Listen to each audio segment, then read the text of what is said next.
Good evening, everybody, and welcome to week 6, of Britball with the Breens. I am live from my new abode for the first time, so I'm looking forward to this show. So today we have another guest on, a guest that's responsible for me playing American football, my first coach, and a guy that's got a wealth of experience in the sport. He was the acting head coach of the Edinburgh Wolves for a long time, and now is a consultant coach for the Dunfermline Kings. So without further ado, I shall get him in. Good evening, Don. How are we doing? Not bad, lads. Good to see you. Yeah, you as well. I guess our first question is, so how are things going with you since you've left Edinburgh and started up coaching with Dunfermline?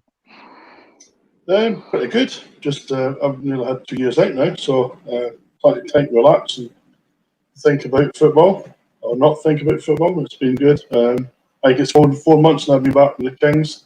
I'm really enjoying it. But it was good having a break. I think I needed it, to be honest. It comes up to my 34th season, so time for a break. I was possibly doing too much for the last couple of years. I think it showed that. Yeah, well, I've had a few photos pop up on my Facebook the last few weeks because it's 10 years since I started for your team this year. So I obviously I've just said to some of the viewers there that obviously I started playing American football under you for the first time, and probably part of the reason I'm still playing football today it is thanks to you. So how I guess after your break there, you've come back and how are you finding the Dunfermline Kings? That obviously, and you said we don't really know much about them. Are they building a good squad? Is there a really good team ethos beside them? Their branding seems to be really nice. So, is it looking like a good positive team coming forward? Yeah, they're in a better position than what the Wolves were when I took over in 2006.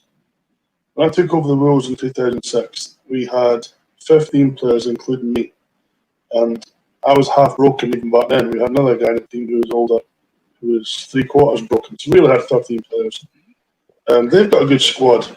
And I was the BAFA associate guy for a couple of years. I've watched them and reported back to the BAFA about them getting in, and I was very honest, and I shared my reports with head coach Alex Choate and manager Tony. And they'd done all the things that were asked of them. When I spoke to Richard Collin, who at the time was an associate manager, I said, listen, there's no reason to withhold this team anymore. You've given them a list of things to do, and they've done it.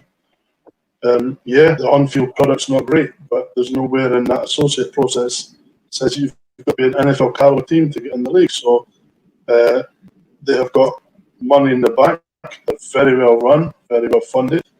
Tony Reid's a fantastic manager, has done a great job with the club for years. And they've got a core of good players. Obviously, just recently with the last season or two with Dundee not being around, and then with the recent folding or withdrawal of Aberdeen, they've benefited from the pickup of some guys in Dundee, an old Dundee roster, and some guys from Aberdeen. So they've got in a little bit of experience. And tomorrow's the first ever league game, so we'll see what happens. Yeah, I think this can be quite tempting. I think when you see teams going through this associate process, and it's, you see a lot of people saying, but that team's got a lot of great results behind them, but it's made up of guys that are just coming straight over from a different team, and it's not really what that's meant to be about. But I think, we certainly get the impression from Dunfermline that it's fresh guys, it's fresh faces, it's new people into the sport. And for me, that's what it's about. It's not about bringing guys over from other teams just to make your own one. Yeah.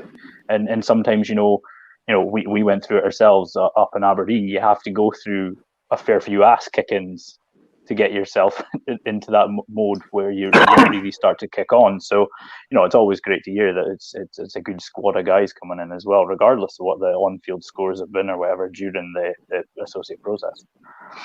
You've got a proper North. Yeah, I don't.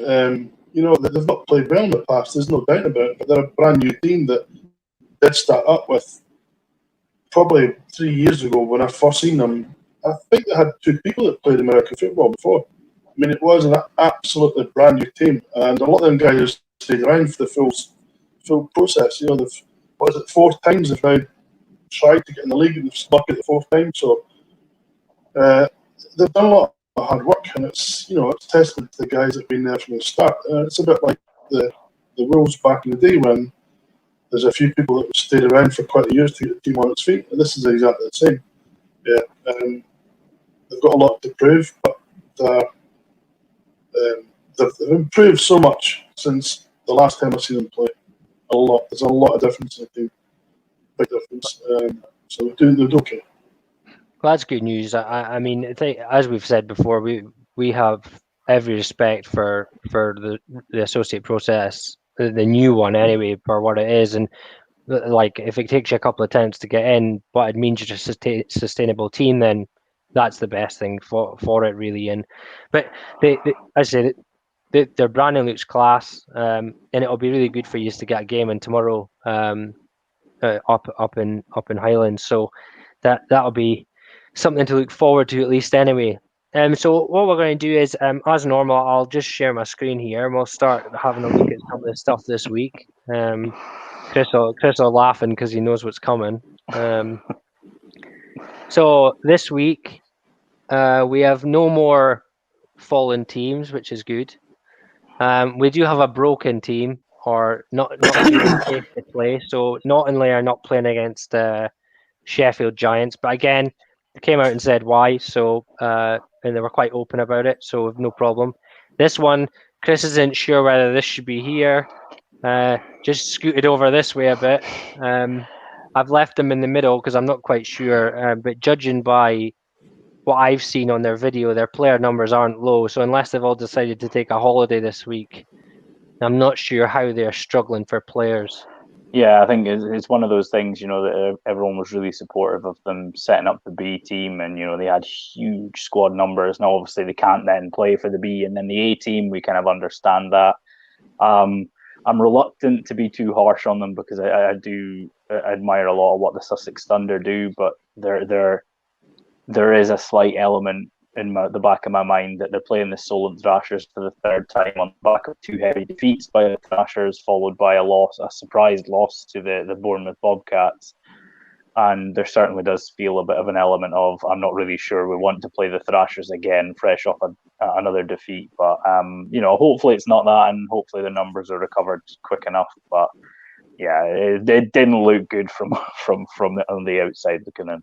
Yeah, it's frustrating because we love Sussex, so we don't want to be bad mouthing them, but I don't really think that I've got a sneaky suspicion that this is the 3rd game they just don't want to get hammered again. But really, it might be because they've got games against Bournemouth and Rushmore coming up. So or Rushmore, or honestly, team names.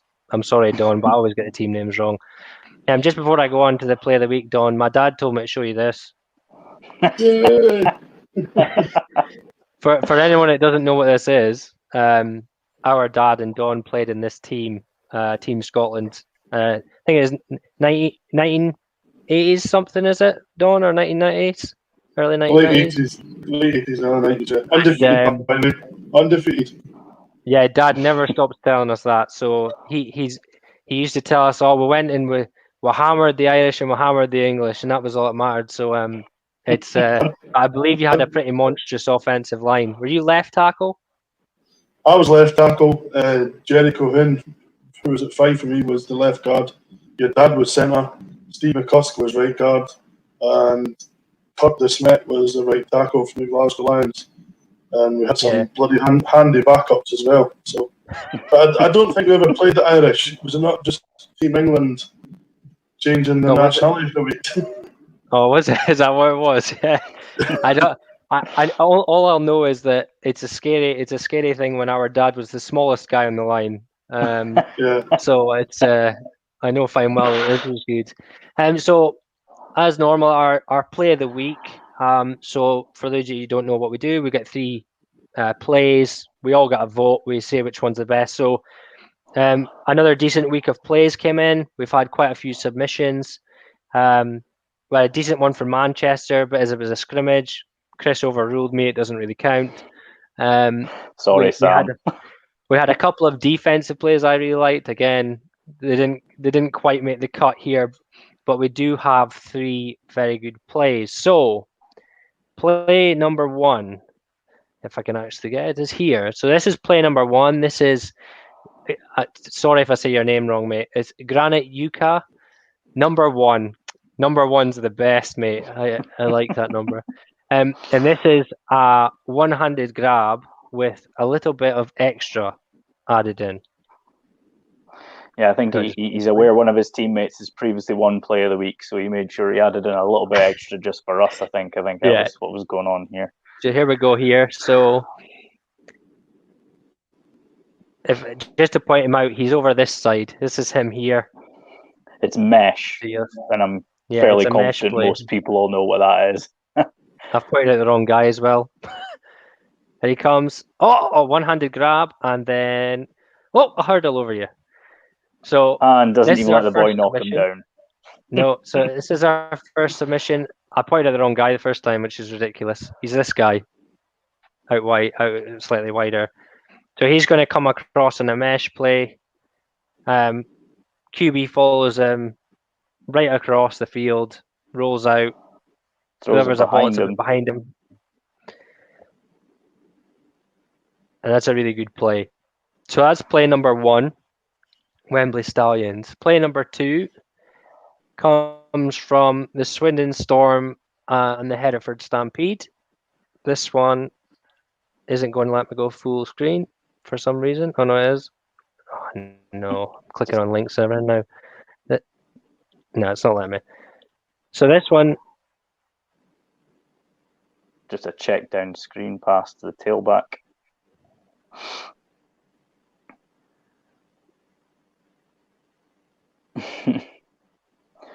I mean, I think we counted during it. I think there was definitely 7 missed tackles in that play. Whether you want to credit it, we're going to, in this case, like we've done with other ones, we're going to credit it to the runner as opposed to the slate of tacklers in this case. Yeah, there's a lot of stiff arms here. Let's say there's a fair few stiff arms going here. I'll play again here. It's the next play. This guy gets stuffed here, but after the initial throw here into the backfield, reads the field, takes one step inside, then it's stiff arm, and then he runs down the field and slight stiff arm, skips inside, and really, all seriousness, the tackling's shocking, but he still needs to do this play, and it is a really good play. I've got a funny feeling Don is internally screaming right now watching some of the attempted tackles. Yeah, number 2's not winning for me. That's as simple as that. If it's before we go on to the last play, one thing that Chris actually said to me this week is he said, and he's probably quite right, is one thing that's probably suffered massively from the shortened preseason is probably the tackling. When we're getting plays in, there is a lot of plays that people are just missing an awful lot of tackles. So I think that tackle practice needs to be on the top of the list for some teams. This one, however, no tackles required on this one.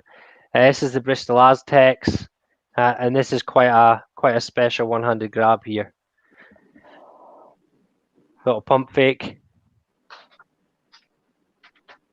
and that's a great grab. Now, I will say that this is made even better by how much of a wobbler this is. If you watch this ball, this ball is wobbling all over the place, and he takes it in with one hand. Now, there's actually a cracking photo of this that I haven't actually got up just now, but there's a cracking photo of this play, and it is a very clean take in one hand by this player here. So that's our 3 plays for this week.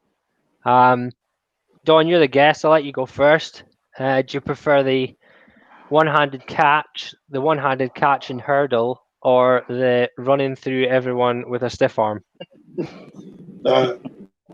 Stallions, for me, it's a great grab, and also he gets yards after.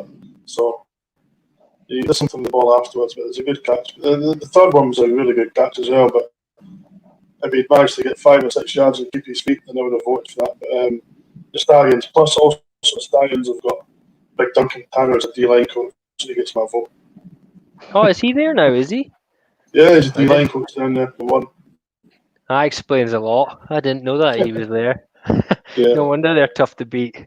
Chris, before I let you to pick yours, Luke, Sam feels robbed that Thomas Jones never got it. To be fair, Sam, it was classified as a scrimmage, and we know that speaking about the scrimmage really upset Steve at the weekend. So we think having a play of the week from a scrimmage, we think we might push Steve over the edge. So we're going to leave that one on this. Yeah, Steve's message about a scrimmage having a score was pretty brutal in our chat, so we'll leave that one out. Chris, which one do you prefer? Yeah, I mean, I absolutely love the one-hander from the Aztecs game. He's at full stretch.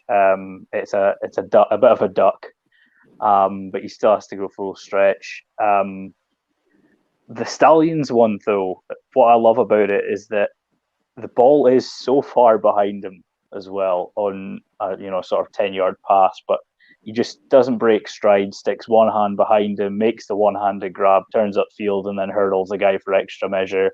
And the fact that when he landed, somebody tried to hit him and he just stayed standing on his feet. It was just a massive power move for me, and I absolutely loved it. So it's the Stallions one for me as well. Yeah, and I think, like, as we've said before, I said last week there was a nice one-handed catch last week. Said off, if he runs that into the end zone, he probably wins play of the week, and I think that's going to be the same case here. That I actually really like the Swindon Storm run. However, the tackling is just absolutely dreadful. It's shocking to see, really. But again, Hereford are a new team, so you've got to give them that as well. They're probably still learning, and they are a proper rookie outfit. But yeah, I'm on the same line as you guys. I think the adjustment to that ball, to take that in with one hand, a hurdle over our player, and then even just to lay a bit of a shoulder into the last guy so he doesn't go down. I think that's going to be Wembley's number 2 win for Player of the Week this season. Chris isn't happy. Chris, I'll give you honest. Look, he's made his photo the catch. This is the photo. And I've got to be honest, we absolutely loved it.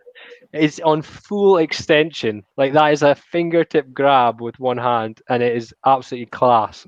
Just make sure you add in a little hurdle next time, just for extra measure, and we'll be all over it, Walk it into the end zone, and you would have been all over that. So that's Play of the Week this week. Now, we'll go into the games now. Before we proceed, we have been asked, we've never really asked this before, if you're watching, can you like and share this? We've never really thought about this, but obviously we've been told that we should be asking for it to be like and share. So if you like and share our feed, that'd be great. And we'll go into our first game, which is our game of the week. So our game of the week this week was Steve Rain's pick from last week that we gladly didn't listen to him on because it was cancelled. And we have messaged Steve about it since, but really he's probably along the right lines. This is definitely the game of the week this week. The London Olympians versus the London Blitz. I'm not sure how this is going to go. I have, from the start of the season, put the Olympians as potential upset this season to go above the Blitz. It is the London 3, if you like. And I've stuck by it. Even in my power rankings this week, I've stuck by it. More so by the fact that a London Blitz guy went into a show and said that he was an American footballer as his job, which was kind of hilarious. But he's also massive, so they must be missing a lineman. The poor London Blitz committee are currently scrambling to bat back emails from BAFA about finances. I mean, you can almost see it already, can you? You didn't see anything. Yeah, but he looked like a big loon. So I hope if he plays in the A team, they're missing a lineman. But they'll be saving a fortune, though, by the sounds of it. Yeah, true. So, but I would say that we don't really know a huge amount about these teams other than the Olympians. They've got their old coach back, and they've got some. Oh, he's here we go. Look, he's a Blitz B player, so he's not even a Blitz A player. It's even worse. How much do the A players get then? Jeez. Just for reference, we know the Blitz A don't get any wages. We're just taking the mic. Yeah. But the London Olympians have got their head coach, their old head coach back, and they look like they've got really good score numbers from the video and photos I've seen. And really, I just think with the way that the Blitz have stepped back over the last couple of years and their results with the Exiles, and then the Exiles getting humped last week by the Warriors, I just have this thing that Olympians are at home and they might sneak this one. Don, do you know anything about these two teams? I know a lot of players from both of them and the coaches, obviously, when I was with the GB squad, which was the head coach of GB at the time was the big kahuna himself, Rick Ayub, who's been a mentor to me since early 90s when I started playing with GB and that. So I've been around him a lot, learned a lot of football off him. He's a fantastic coach. But even more than that, he's just a great all-round guy. He's a really good guy. It's great to have him back in football. He will have this team organised. That's something that Rick is fantastic at, is organisation, planning. Leave no stone unturned. He is absolutely meticulous, and he's a fantastic coach. So, but the Blitz have, they've been at the top for years, and they've got a great squad. They keep unearthing new talent. They lose guys to Europe every year, and they keep replacing them. They've got fantastic coaches as well, So I think it'll be a hard game, but I'm leaning towards the Olympians on this. Yeah. Chris, before I let you go, I'll just say this, that I've looked at the scorecast that folk have put on the Facebook, and they range from really close, low scoring to Blitz winning by 48 points. And really, I don't think many people know how this is going. Nick Williams does. He reckons that he's got a feeling the Olympians will take it. So he's following me and Don. What are your thoughts on this one, bro? Yeah, I mean, there's not much to add from kind of what we covered last week before the game happened. There's a lot of unknowns about these teams. The Blitz and the Exiles were clearly, it was a tight game. We did wonder how that would play off when the Exiles went against the Warriors. Now, it's not that we're going to gauge anybody, based off a result against the Warriors, because clearly they're still in a league of their own. None of these teams are going to really compete with them this year, barring some sort of miracle by the looks of it. But I did fancy the Olympians before the season started to maybe, I said it last week, split the London teams, which doesn't technically work. But yeah, I do.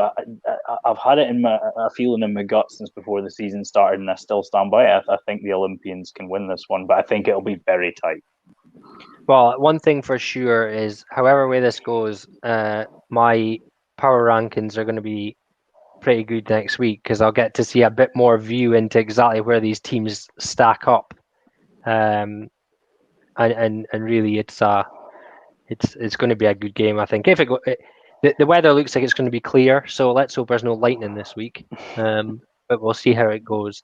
Right, I'm going to stop sharing this, and we'll get into our games this week. So we've got 3 Olympians votes there. Bradley Stevens says, I have a pic of me as an England player back in the 90s. Fire it up then. Get it up there, Bradley. Well, I've got a picture of me in my garden in 1983.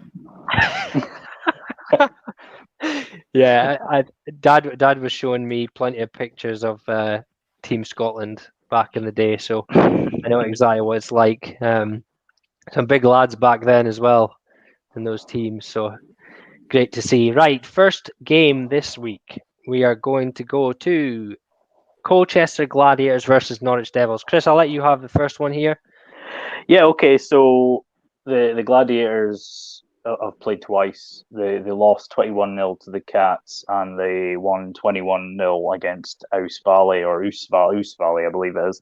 The Devils have also played twice. They got a win over Ouse Valley, and they had a really close game with the Cats. And this is kind of this situation. Norwich were near the top of their division last time we played. Colchester came down. I think it's going to be tight, but I expect the Devils to win. Yeah, I think this one's going to be interesting because we're split on this one. So Colchester ran the Cats decently, like a decent game. Norwich held their own, and they look, as I said before, they look like they had a big squad in their photos and their videos. And some people have said that they have some players from out with Norwich that have joined their team this year.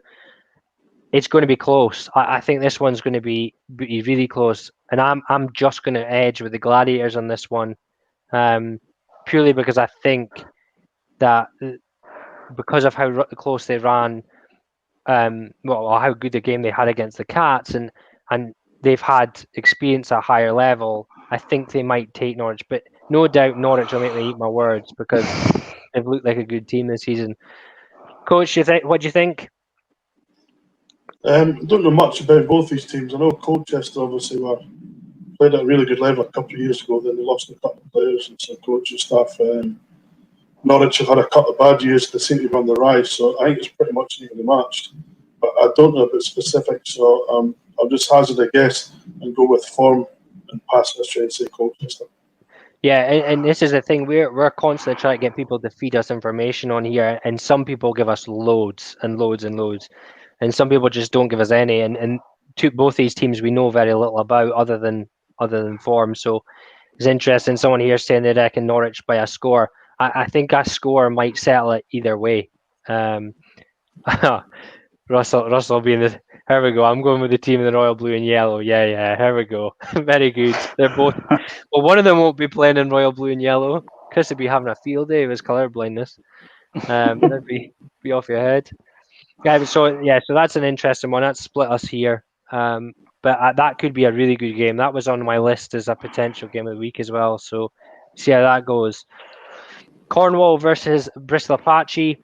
This is an interesting one, purely because Bristol came out, hammered Torbay, and we thought, oh, is this because the Apache stepped up, because the academy's getting going and all this, and then everybody else pummeled Torbay.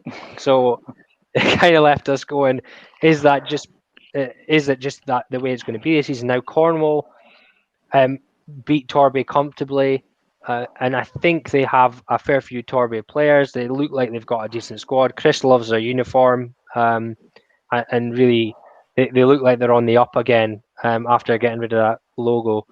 And so I think that they are going to push the Bristol Apache here, but just from what I've been looking at in the last couple of days, I'm just going to side with the Apache, but I think it's going to be by a field goal or one score. I don't think this is going to be a hammering, especially with the trip down to Cornwall. So I'm going to hedge my bets and say the Apache just scrape this one.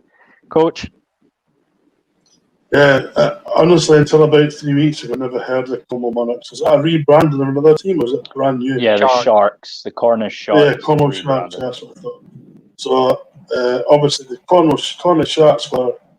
they got a great academy set up down there. They had a really good system going. Brian Smallworth was the head coach and sort of running that gig for a while.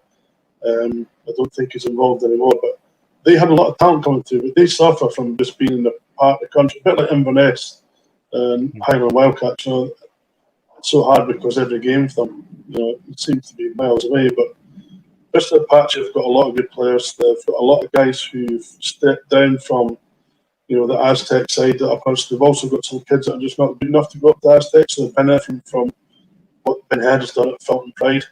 So for me, it's Bristol all the way. Yeah, Chris? Yeah, I mean, the thing is the only common opponent these two have had is the Trojans, and Bristol won their opener 52-0.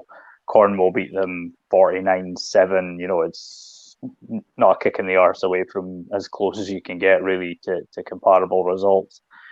Yeah, I think I'm going to side with the Apache.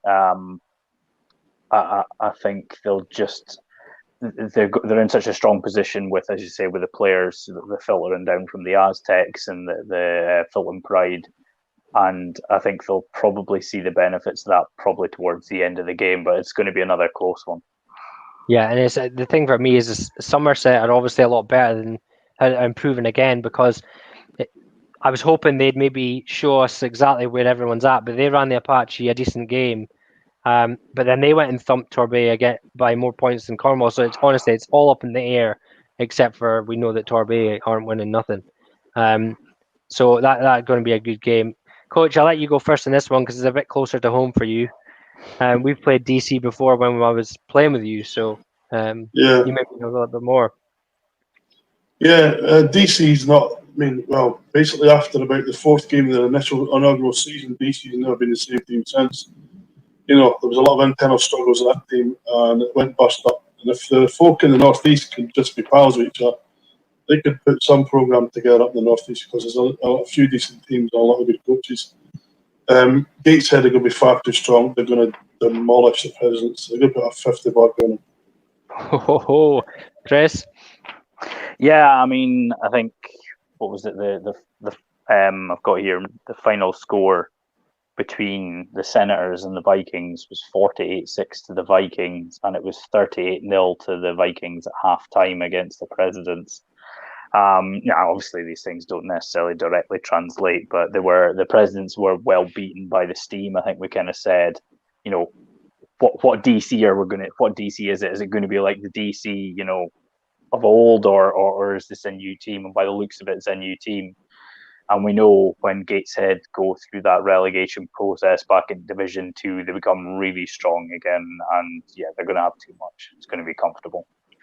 Yeah, and I think as I've said before on the show, is that when I played DC Presidents all those years ago, they had some really good athletes in that team, but they don't seem like they're the same team now. And really, Gateshead, although there was times last season they really struggled and they took a hammering here and there, they should have too much for this DC Presidents team. I think they'll probably come away with a win.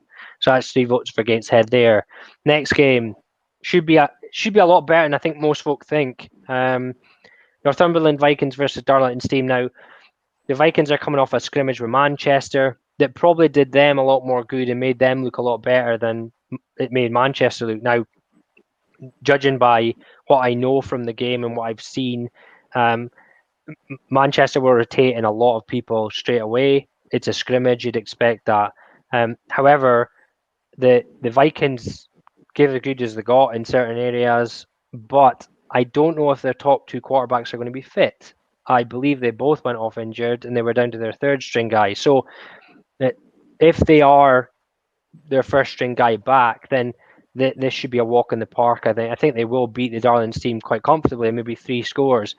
But if it's not, Darlington's team have recruited a lot of players. They went out week 1, proved everybody wrong by hammering DC, and they have apparently kept recruiting afterwards. So they could come out, and we seen last year when we were studying film on them, they had a really big offensive line. They had a good run game, and they just turned to the pass too easily.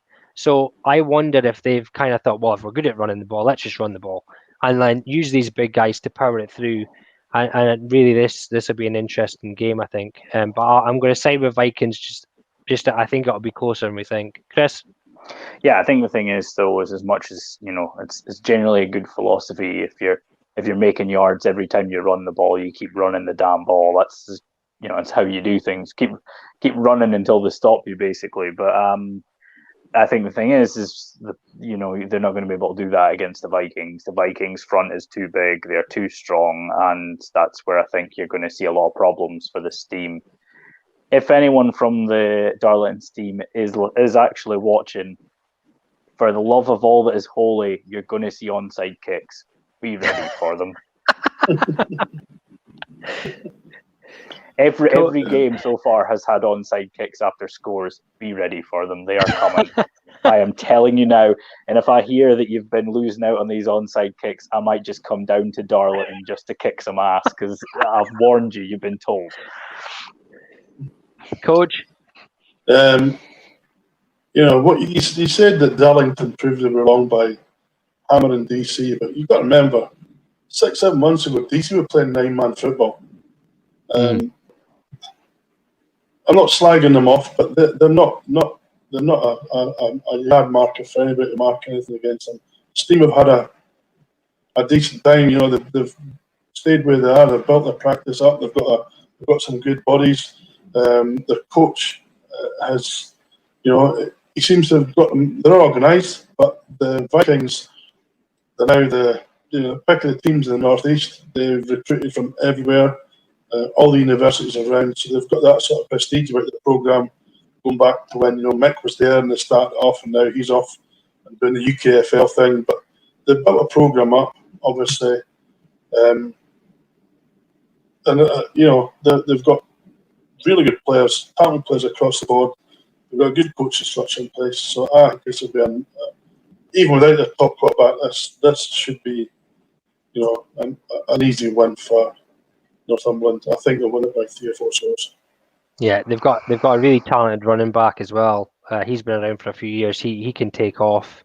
This is Sam obviously played him last week, so he's saying the Vikings could possibly run some Prem teams close. So that's coming from Manchester. Manchester obviously one of the best teams in the country at the moment, and if they're saying that, then it probably is the case. So the Vikings had it. We played them in 2019, and their defense was, even back then, very, very good. They stopped East Kilbride scoring in one of their games, and granted it was in the wetter weather, and East Kilbride are much better when it's a nice day and they can throw it about. But this team is decent, so you're right. I think Northumberland will win unless they're really down to their bare bones at the QB position. Right, next game should be a close one again. Chris, Doncaster Mustangs versus Leeds Bobcats. Yeah, I mean, I think it's the thing that both these teams have, had losses to Humber. I think it was 16-8 for a loss for Leeds and 24-17 for Doncaster. Then, Doncaster were well beaten by the Rams. They took a bit of a hiding, but they bounced back well against Nottingham. But it's kind of a game you'd expect them to win as well. I was surprised by Leeds' loss to Humber. There could be a case of it was their first game of the season over a team that had a couple of games under their belt. So yeah, this is going to be a close game, but I'm going to go with the team that won, last, and so I'm going to back the Doncaster Mustangs. Hey, Coach. Again, don't know much about these two teams. Leeds Bobcats, I think they've only been around a couple of years. I'm not sure, but Doncaster Mustangs go back, back in the old days of the helmets. They've been around for a while. They used to be a really, really strong team with some GB caliber players, some really good players. Obviously, they're a different breed now, but I don't know anything about either team's offense. So I'm going to call it a draw. You might get I don't know who's going to win. That's honest. I've not got a thought on it. Well, if it's a draw, it's definitely pick of the week. That's hands down. Closest score. The thing for us is we again go by form here, is that Leeds lost by a very narrow margin to Humber, was it, Chris? Yeah, so it was and then Doncaster 12-8. lost 12-8 to Humber against Leeds and 24-17 for Humber against Leeds. So, they conceded less points, but they put up more, so it's a toss in the air.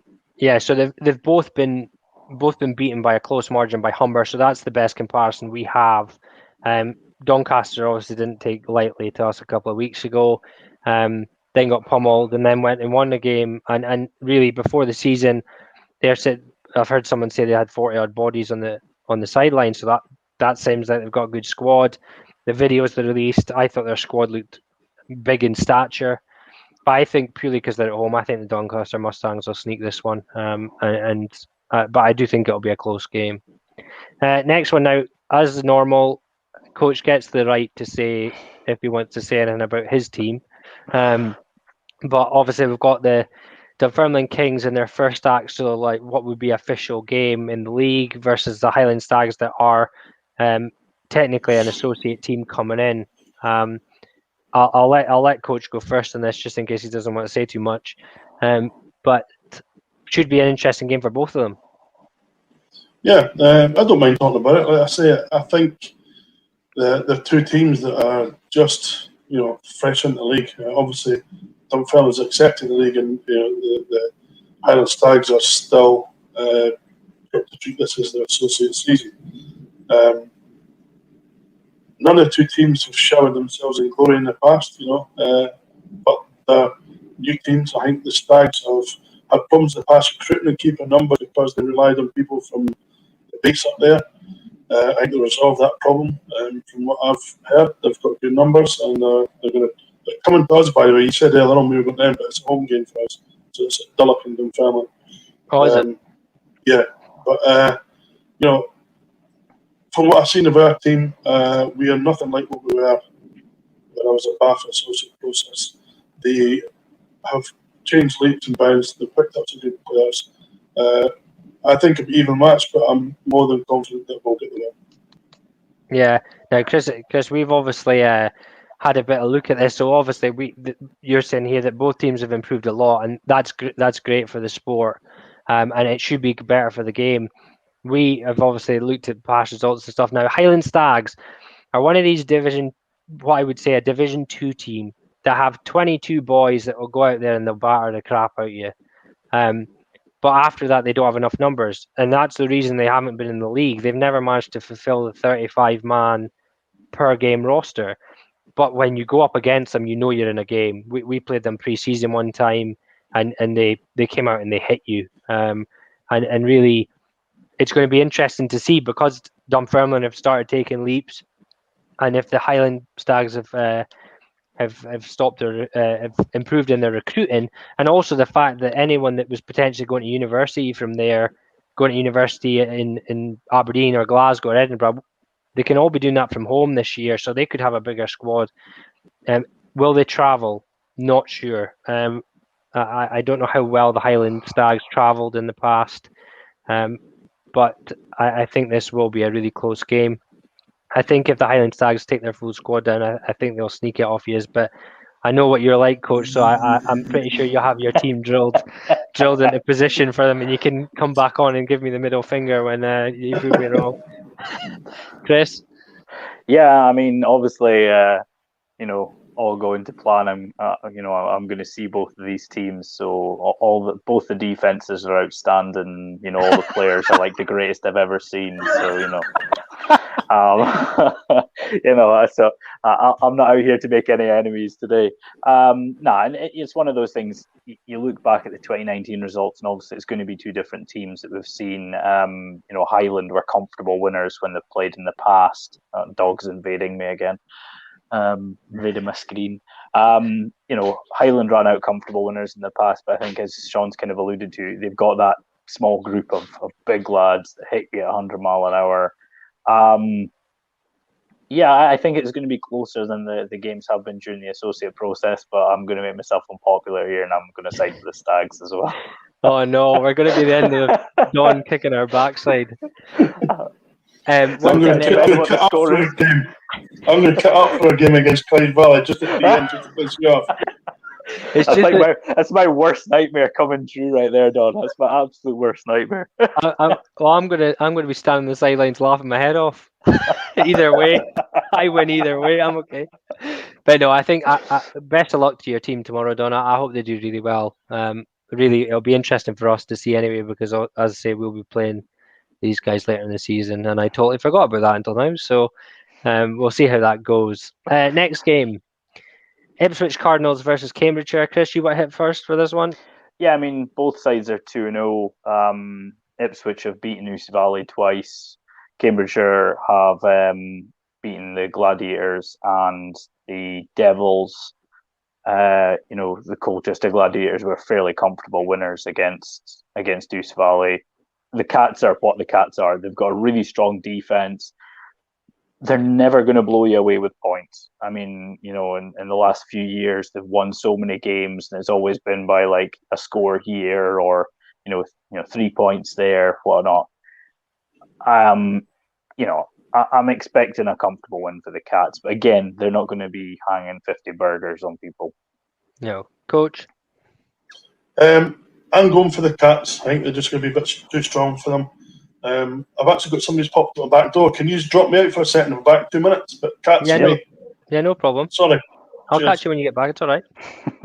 I think the Cats here is going to be interesting, because you're right. The Cats never really score that many points, but they always win games. Ipswich looked like they were coming into the season. They hammered Ouse Valley in the first game, and everyone thought, whoa, there we go. And then the second game, Ouse Valley adjusted. It was really close. So I don't think Ipswich are of the Cats level. I think the Cats will run this one out and and win this one. Coach is probably happy he's left for this next game because, if I'm quite honest, I can't pick between them. Next one's interesting. A team, Lincolnshire Bombers. They're going into this season, and I had them flying high. I thought they were going to do really well, and they've struggled thus far. And really, they're going up against Scunthorpe Alpha's team that have some of their ex-coaches in it, some of their ex-players in it, and look like they've come out into this first season looking solid. They have great numbers, great kit, great social media. They just look like they're a good package. At the Lincolnshire Bombers, will they be able to beat them? Not sure. Lincolnshire might have their core whole squad back. They might be ready to go this time. I haven't seen some film on a team that won't have had any film before. So it could be quite an interesting game. But I think I'm going to just side with the Lincolnshire Bombers for this one. Yeah, I mean, I picked the Lincolnshire Bombers when these side met a couple of weeks ago, and Scunthorpe came in and won that game 10-3. I think the thing that's been really worrying for me is that what we've seen from the Lincolnshire Bombers over the last couple of years is a really high-powered offense that puts up points on anyone, and a bucket with holes style defense. Leaks everywhere, and what seems to have happened with their first couple of games, they played the Caesars, and for the most part, the defense was really solid, but until the fourth quarter when kind of things got away from them after the lightning delay. And then they played the Alphas, and I thought, well, here you go. They're playing a team that's just into the league. They're really going to get that offense clicking, and if the defense is still performing well, this could be a good game for them.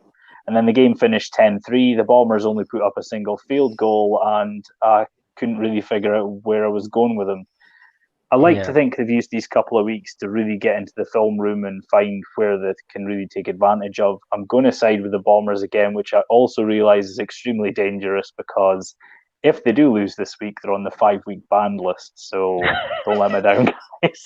Yeah. Well, a few things have come in here. So Toby said, "D Don." That's for you, Don. Said well coached and well drilled, solid numbers. So that's interesting. But he also says Scunthorpe will win this comfortably, which is really interesting because obviously he's closer to that area than we are, and I think we only scouted Lincolnshire last year in 2019 because we potentially were going to play them. So I think that it's travelling up to Lincolnshire that I'm not sure about. Scunthorpe look like they're on the up. Lincolnshire look like they're struggling, but it could be a close game. Coach, we'll just let you come in the next one because it is a London rivalry. So we've done a fair bit on these two teams already this season. They've both had some games. They've both lost some games, won some games. But we were watching the Hornets defense on film, and it's no anywhere near as good as what 2019 would have told you they were. And really, I think the Blitz have been unlucky in their games. They've done extremely well in their games, and none of them have been easy. They tied up with the Stallions after the first game. After losing the first game, they tied up the second game. So they obviously learn fast. So if they've got any game film on the Hornets, I actually expect them to have learned from this. So, and they'll be getting their player back because he got booted off Love Island last night. So, sorry if it's a spoiler, but he'll be back. So if he doesn't have to quarantine for 10 days, then you never know. You'll be getting one of your boys back. But yeah, it should be a good game. But I think Blitzby will have too much for this team, actually. Chris? Yeah, well, the fact that you watch Love Island means that my disappointment is immeasurable and my day is ruined. So it's not me. It's not me. Yeah. It's just on in the house. I ain't buying it. I'm sorry. Exactly. I ain't buying that nonsense. Yeah, I mean, the Blitzby they were given this opportunity to show that they belonged with Division 1 teams, and they've kind of they have proved that. They tied the game with the Stallions last week, which was a good result, making improvement on the result before. They don't score many points, or they haven't done so far. A bit of a change from what they were used to in 2019 when they were throwing points up, burgers pretty much every week. But that's just part of facing off against tougher defenses. I mean, after watching the highlights of the Hornets against the Cheetahs from both games, I felt a little underwhelmed with them. They obviously don't have a huge squad this year either. But they came out week one and put up points in a hurry against the Oxford Saints. I think the Hornets are going to win, but I do think it's going to be another tight game in that Thames Valley division. Yeah, Coach. Yeah, I think the Blitz. It depends. The London Blitz have done things right. Their B team, I think it's like the Apache and the Aztecs. Their B team is there to make use of veterans who feel that they can no longer play at a high level, to bring on young kids, then push them up to the high level. So they've got a great mixture, and they've got good coaches at the Blitz. All Blitz teams, whether it's the flag or anything they've got, they're well coached. London Hornets, I mean, just, 2 years ago, just a flag team, so they've done a great job in coming on, and I watched them, I think it was 2 years ago, and their offense was pretty good, and you could see that it came from a really strong flag show, and I've not seen them, obviously, in 2 years, but they seem to me to have a really sort of energetic, fire-up offense, but I think the Blitz will probably be just a slight bit of it coach. I think the Blitz's defense is better, and I think they'll control the game, so I think the Blitz will win. Yeah, we've got Russell here, who's the Cheetahs. He's saying if the Blitz B can match the Hornets physically, the Blitz B should win. So that's interesting. David, I'm not actually sure who beat who. We've got a 30-second lag here, so I don't know who we're actually talking about at the time. Agreed, absolutely destroyed us in the 19 playoffs. I don't know if that's the Blitz or the Hornets there. He's speaking about. Oh, and look who's popped up. Dad says hi to it, Coach. He's always watching. So we always know that he's got a comment there. So he's saying he always almost pops in with a story from like before I was born. So that's always quite entertaining to see. Yeah. It's good to see Paul out like good lad. Great. David Ray speaking about the Vikings. That's a while back there. So that's good. Next one. Now I'll launch as well a bit of news for this one before I let you fall in at the pit here. Merseyside don't have their QB here tomorrow. He is not playing, so I believe they have a wide receiver playing QB for them. However, do still expect them to win. Watching Lancashire's film, they look like they've got a powerful offense. However, their defense is leaky. I know it never conceded any points last week, or minimal points last week, but it's still a leaky defensive backfield. The linebackers don't fill holes extremely well, let's say, in certain circumstances. And this Merseyside Nighthawks offensive line is big. I've seen the photos, and they are big boys. Even if they're getting the ball in the hands of their best wide receiver and their running backs, I think that they'll have enough to beat Lancashire. But I don't think it's going to be the burger that folk are thinking. I think it'll maybe be maybe 3 or 4 score game here going forward. Coach? Who's the receivers playing quarterback? Do you know? I've not a clue. I just get tidbits thrown my way by random people in Britball say, "Oh, by the way, this isn't happening." So I'm not sure. It's no the American. No, but they had Harry before, but I don't think Harry's with them anymore. I'm not sure. Yeah, no, he's not. He's not with him. I think he's with him. Did he not move to Manchester and then he's not playing this year or something? Yeah, I think. Well, he's in business with Joe. I think he works for Joe EP Sports. So, but Harry played receiver against the Wolves a couple of years ago, and he's more than capable. Even at that Prem level, he's more than capable of doing it. I don't know who the quarterback's going to be. Then I was going to say this would be a 50 burger because so far the Lancashire Wolverines, they've had some issues recently with their coach. They're a team who, back in the day when I first started in the Wolves, they were one of the best teams in the sort of northern part of the country. They had a great player called Sam Fogg, who was absolutely electric, who ended up going to Australia. Besides the point, since then, the last 10 years, Lancashire has not really pushed on from where they should have been. They had a great academy and stuff like that, and they've just not done it. I don't know what the reason is. We've played them at the Wolves recently within 3 or 4 years. They came out and done us 21-0 in the first half, and we beat them. I think it was 39-21 or so at the end of the game. I don't know what happened, but they did play old-fashioned football, high form. They come down, and because everybody's playing spread offenses nowadays, we got a shock. And what's this fullback stuff and tight end, and and they come out and they matched us. It was embarrassing at the half, but we adjusted and we got back in the game. But what I've seen from Lancashire this year, when they've had a hard game, they've lost. When they've had easy opponents, they've won big. So I'm not a believer just yet. I think Merseyside will be far too strong on defence for their offence. Now, whether their offence will match up without the use of the quarterback, so it'll be tighter. So I'll go Mersey by 2 scores, but it should have been more if the quarterback was in. Yeah, before Chris takes off here, as well as the Merseyside lost, pretty much sure they lost their entire DB core this off season as well. So they're struggling a bit there, I think, as well. Sam's saying, I wish Harry moved us. So Harry is still with Merseyside, he's just not playing. That's me picking something up wrong. I thought he'd moved for some reason. Chris, you the same way? Yeah, I mean, you'd still expect Merseyside to win. Yeah, I'm sure Lancashire will be feeling absolutely delighted after their 83-0 win over the Lee Miners last week. But bearing in mind that by the looks of it, the Miners had me playing defensive back. I'm not too concerned about that result. I mean, there was guys that I genuinely think I could beat in a foot race, and that's a scary, scary thought from my point of view. So, I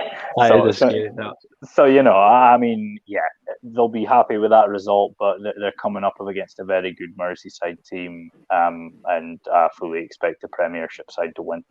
Yeah. One thing just before I move on there, Coach, is that Lancashire had their quarterback come back from the European leagues after the first game, so I think they've stepped up their offense a little bit since he came back. Okay. The next game is the Northants Knights. Right, I'm saying it right this week, versus the South Lincolnshire Lightning. Now, we've never seen the Lincolnshire Lightning play before. Not a Scooby about them, if I'm honest. We've not really seen much online. We've tried to do a bit of hunting. However, we do know that the Northants Knights have played absolutely brilliant, and they've come into this league this year and challenged the Caesars twice already. So this should be, in my opinion, even though I know nothing about South Lincolnshire, I have a distinct feeling that Northants might actually run their offense out at full pelt this week. So I'm going to go for Northants for this one. Coach, do you know any about these two teams? I've been keeping a track of Northants since they went to the league, obviously. It's not Northants, it's Northants. But no, is it?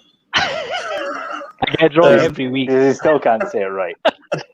They're trying to pick up from the old days. The Northants Stormbringers, we were a great football team back in the 80s and 90s, a really fantastic, strong programme, and it's good to see that area getting a team back up again. I've seen the results getting better over the time, and this year, again, nothing. I've never heard of South Lincolnshire Lightning until about 40 seconds ago, so I'm going with Northants. Yeah, Chris? Yeah, I mean, about all we've managed to see from the South Lincolnshire Lightning was their unveiling of their bright yellow jerseys that they've got, and the winners of just say the Knights, save yourself the trouble. So their bright yellow jerseys and the world's smallest logo. The only thing I did pick up on when I was sort of looking into them before the season started is they are down near that Peterborough area. And I did wonder whether they would maybe pick up some of the old boys from the Saxons. But generally speaking, from what we've seen from the Knights, they've come in and they had 2 very good games against, the Nottingham Caesars, who are no slouches by any stretch of the word. And they gave them 2 very good games, and I'd fully expect them to win comfortably. Yeah, and so we've got a couple comments here. We forgive you, Sean.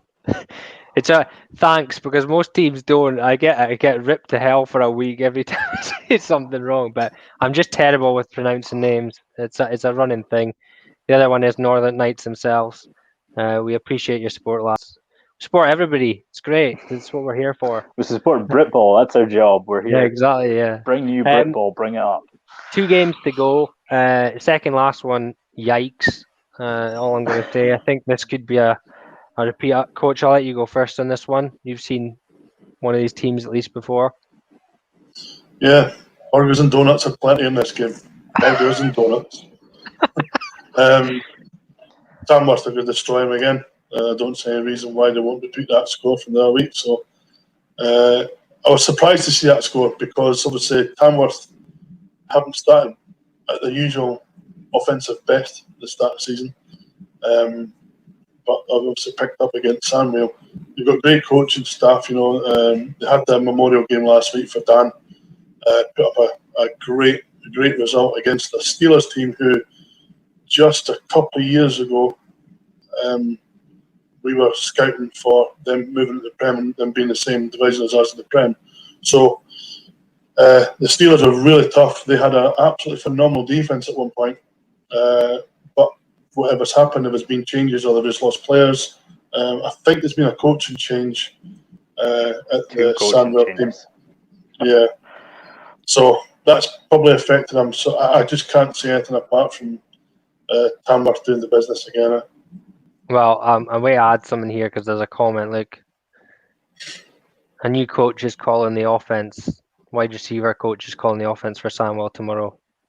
David's not there, so yeah. I mean, that's a double cheeseburger then. I know I'm hungry, Don. There's me for that. Well, the thing about this one is we said about Tamworth in week 1, and we were disappointed in them, to be honest with you. But they ran the ball really well last week. Got running back by committee. Just hammered them. So you're right. Sandwell had, like what we've seen of Sandwell, they had a cracking defensive line, a really good DB core, but they seem to not manage to get that much pressure last week against that Tamworth O-line. The DB core still played pretty well, actually. Believe they had one pick that was a pick that wasn't a pick, but they played really well. They've obviously got a nickname that they tend to live up to. But yeah, the Tamworth Phoenix seemed to be a bit better last week. They seem to have got into a bit more rhythm, and really, you're right. I think this one will get a bit messy. Sandwell have 2 head coaching changes. They lost their starting QB, who was probably one of the best QBs in the British leagues. So yeah, they've got a fair bit of work to do to get ready for the Premiership next year now, by the looks of it. Chris? Yeah, I mean, ultimately, the game within the game sort of thing, what the Sandwell Steelers should be looking to do is reduce the deficit, is basically their target for this week. They've went through a lot of turmoil. They've made the coaching changes. Their new latest head coach and offensive coordinator have had 2 weeks to get things right. It's not, well, they've not even had that. They had a week, played the game, and now they've had another week. And you don't make those kind of drastic changes in 1 week. Yeah, I mean, the key was that Tamworth got the running game going. The defense for Sandwell, it sounds strange saying it in a 61-0 loss. They didn't play that badly.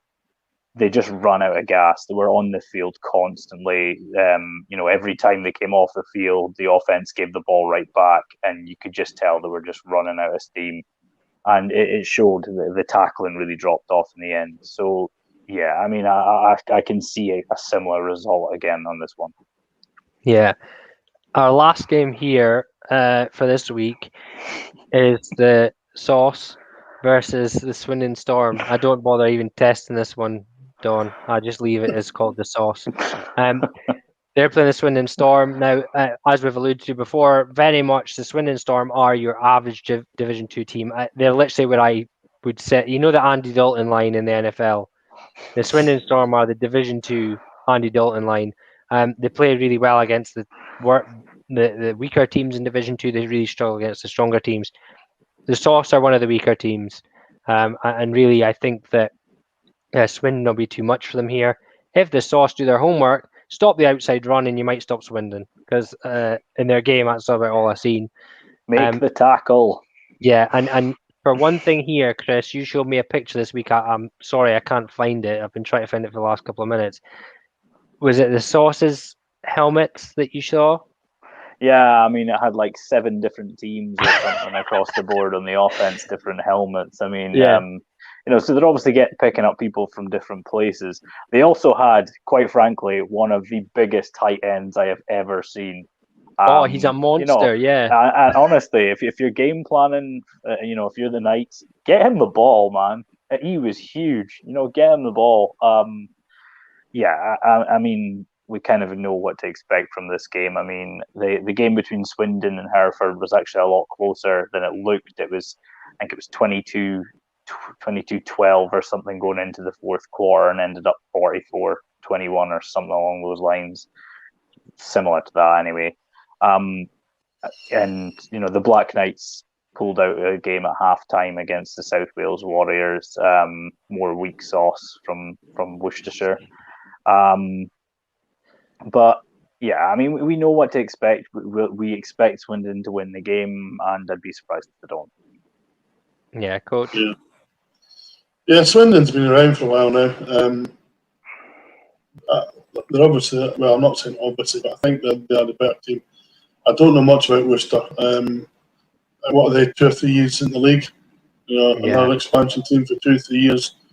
They went through a spate there of getting rid of coaches, hiring coaches, getting rid of coaches. So I don't see them doing it. I think Swindon, like you say, remind me a lot of the Wolves when I first started. We could hold on against the teams who are public teams like we were at the time. But when we played against any team that was structured and could do the job, we struggled, and that takes time over. Swindon's in that place. But they're not far away from being a good team, I don't think. They've had a couple of good results over the last couple of years, so I think they're capable. They just need consistency, but they should handle Black Knights, no problem. Yeah. Well, we had a coach Rory on a couple of weeks ago, and he was saying that they've got a really good setup across the board. So it's maybe just a couple of years down the line, a couple of years down the line of learning and developing, and they'll maybe end up pushing that Division 2 towards the top of that Division 2 before seeing if they can go further. So that's all our games. We've just got our cancelled games here: Sussex Thunder, Solent Thrashers. Cry, and expecting such a big thing about that this year. And then the Sheffield Giants versus Nottingham Raiders. And as a standard, if you've got any scores over the weekend, please log into Game Day Live, hashtag Game Day Live on all your scores, so that the guys can update on the live show that will run for a good few hours tomorrow, keeping everyone up to date with what's going on. Just one last comment before I go. Steve Rains' comment saying, need a team in the north sponsored by Henderson's Sauce Bowl. Yeah, I believe that's a bit of a battle up in the north, that the Henderson's is the sauce rather than Worcestershire. But join us tomorrow. The lads will be live with Game Day Live again, and it's been really good for everybody to share and kind of have a live updating system in place. So it's great to have. Last of all, thanks very much for coming on, Coach. It's been really nice to talk to you again and get your thoughts ahead of this week. I hope your game goes really well tomorrow. We finish training at 3, so we might pop in by on the way home. So we finished training down in Glasgow at 3 o'clock, so we might manage to squeeze in on the way home, see how you are getting on. So all the best tomorrow. And guys, again, to everybody else, thanks for tuning in again, and we will see you again next week. Thank you very much. See you later. Cheers, fellas.